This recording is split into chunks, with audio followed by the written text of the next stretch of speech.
Immunity is a big talking point these days as we are in the middle of a pandemic. We had done a video very early on in our channel called Boost is the Secret of My Immunity, where we had discussed why boosting our immunity may be a bad idea after all. But there are many truths and falsehoods circulating among the general public about immunity. We spent billions of dollars learning about the stars and galaxies and black holes millions of miles away. But it's incredible just how little we know about what goes on inside each and every one of us every single day. We live among millions of viruses, bacteria and parasites who would, if given a chance, would happily encroach into our body and make it their home and try to build their own gated community. Yet, we are safe, relatively.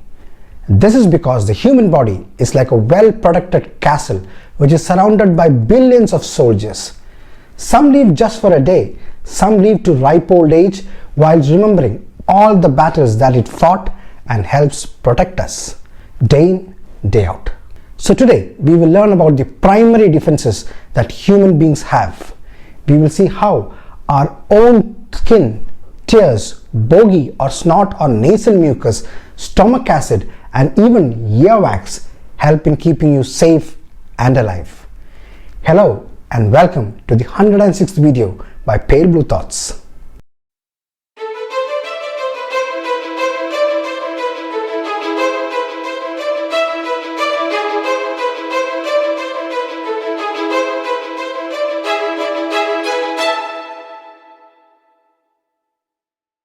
The human immune system is a highly evolved fighting machine which has been perfected over millions of years of evolution. First is innate immunity, which is the first line of defense that we have because it is already set up and ready to fight against most of the pathogens that we come across. Unlike adapted immunity, which is a defense against specific pathogens like for instance polio, smallpox or COVID, innate immunity is non-specific and attacks any foreign invaders. Now let us see how the body tries to defend itself. One way it does is by protecting the entry and exit points of our body. Every thief requires a possible way of entry into a home, right? Similarly, every pathogen requires an entry point through which it can get into our body. Now, if we place a layer of security like an electrified fence which can stop its entry, we can remain protected. So let us see the anatomical fences that we have in our own body. The first layer of barrier that covers the entire body is our skin. Skin is the largest organ in our body. If we were to peel it off, it would make a fine rug about 22 square feet in size, and you would lose about 12 kilos if you could shed your entire skin. Weight Watchers, please note, the skin is tougher than you can imagine. The skin of the sides of your feet are 8 times thicker than the skin of your eyelids, and every inch of it is an excellent barrier that keeps many invaders out. The outermost layer of our skin is called the epidermis. The innermost layer of the epidermis are mainly single cells which divide and reach the epidermis at the top over a period of 2 to 4 weeks. The first step is for them to divide themselves into a prickle cell layer. If you look at this layer under a microscope, you will see that it has tiny prickles on the outside. This helps them to bind together really well and create an impenetrable wall some 8 to 10 cells thick. Now as they start to inch upwards, the cells lose their nuclei and get packed with fat. At the border of this granule cell and the stratum corneum, also called as the horny layer, well, don't ask me why, the fat gets deposited which makes our skin waterproof. This is something that most people overlook, that our skin is actually waterproof. Nothing enters from outside, and people who believe in Ayurvedic preparations like thylams and medicinal oils, please take note. The oils do not penetrate your skin. Now the final layer is called stratum corneum, which is basically a symmetry of dead skin cells. A rough estimate is that you shed 50,000 of these skin cells every minute, and your dead skin accounts for 1 billion tons of dust in the atmosphere. Pet owners, please note that even you shed as much, if not more, than your dog or cat. The one good thing about this constantly replenishing barrier is that as they continue to shed, so does the bacteria and virus that get stuck in them. Now there are other ways that pathogens can enter your body. We have several hole or entry points in our body which is essential for us. Our nose, mouth and ears, for example. We need to eat, breathe and hear, and these holes are necessary for that. This poses a problem for our defense system. This is like a house with multiple entry points, but the security system is just as effective and covers all of these entry points too. Every time you inhale, you are taking in about 10,000 bacteria along with the air into your lungs. Thankfully, your airways are extremely well booby-trapped passages which are lined with cells which secrete a fine layer of mucus to trap the dirt and bacteria. This mucus is then chucked out by microscopic whip-like creatures called the cilia that lines our airways, which are beating at around 1000 to 1500 times per minute. This forces the mucus out of the lungs along with the dirt and bacteria. Now what if the bacteria enters your gut or your stomach? There we have another means of eradication, the stomach acid with a pH of around 2. There is a layer of cells called the parietal cells which line your stomach walls, which take in potassium ions and release hydrogen ions into the stomach. These hydrogen ions then combine with the chloride ions to produce the highly acidic hydrochloric acid, which can kill any bacteria which happens to enter into the stomach. Our next line of defense divides men and women. The average woman does it 47 times a year. The average man a measly 7 times, and 88% of us feel better afterwards. Crying. Now don't underestimate the tears.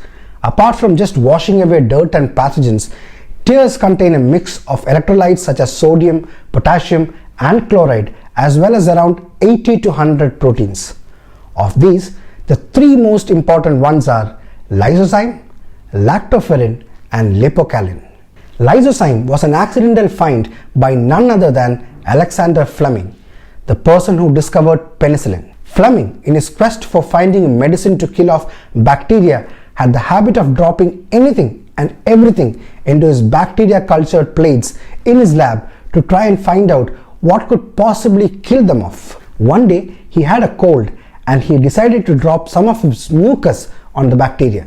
To his surprise, the bacteria were stopped on the tracks, and the hero was lysozyme. This formidable enzyme is found in tears, mucus and saliva. It digests the protective chains of carbohydrates that make up the cell walls of bacteria, much like how the soap kills the coronavirus. Without its protective cell walls, the bacteria would no longer be structurally sound and would literally burst at its seams and die. Lactoferrin, loosely translates as milk iron, has the ability to change the level of iron in blood and other bodily secretions.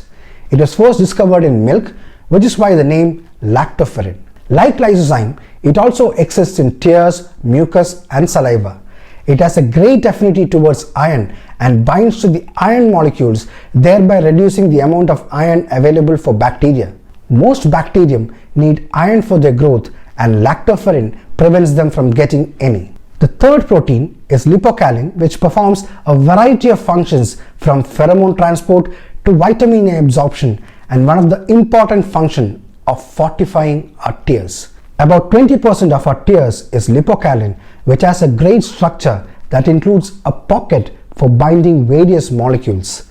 Some bacteria have developed powerful iron binding molecules called siderophores, which can snatch the iron back from the jaws of lactoferrin. But they can't escape the pockets of lipocalin, and it binds to the siderophores, rendering the bacteria incapable of stealing back the iron. So women, the next time someone asks you, why are you crying? Tell them that you are building immunity. And men, you need to develop some too. So go ahead and cry happily. Now let us come to earwax. Before you wrinkle your nose and go, ew, this amber colored putty like substance is more useful than you think. Far from being filthy, earwax, or cerumen as it is called in medical terms, is an incredibly efficient cleaning product that solves the ear canal's major issue.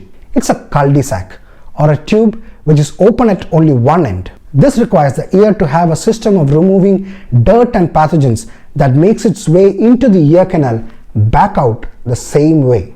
If not, they will pile up, will block the canal and make you deaf. Here comes the earwax to the rescue.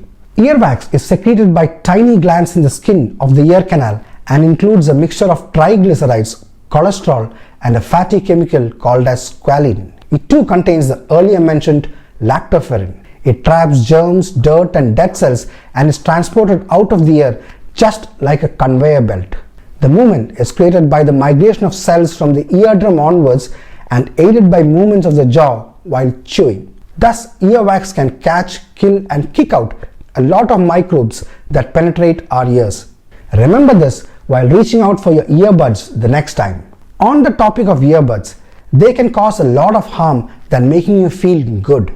Every year in the UK, more people end up in emergency rooms with injuries from cotton buds than razor blades. But even now, almost all of us continue to jam cotton buds in their ears after bath, not knowing the fact that they are a common cause of hearing loss due to the removal of the earwax. Perhaps this is because we perceive earwax as dirty, which is why digging it out leaves you feeling clean and oddly satisfied. So these are a few of the hidden Avengers that we have inside our body that protects you from the millions of pathogens surrounding us. We have lived and survived all these years due to these untiring body secretions that have fought and survived these microbes over thousands of years. So next time you feel the urge to pick your nose, remember you're playing around with your immune system. Sadly, all these are not enough to prevent us from getting sick. Some clever bacteria and viruses break through all these defenses and sneak inside us. How our immune system fights that? That is a story to be told another day. I hope at least some of the information were new to you. If it was, please do comment and let me know. And also do like the video if you found it useful and share it with your family and friends. And if you still haven't subscribed till now, please click on the subscribe button and hit the bell icon and select all. I will see you next time, and until then, it's bye-bye from Pale Blue Thoughts.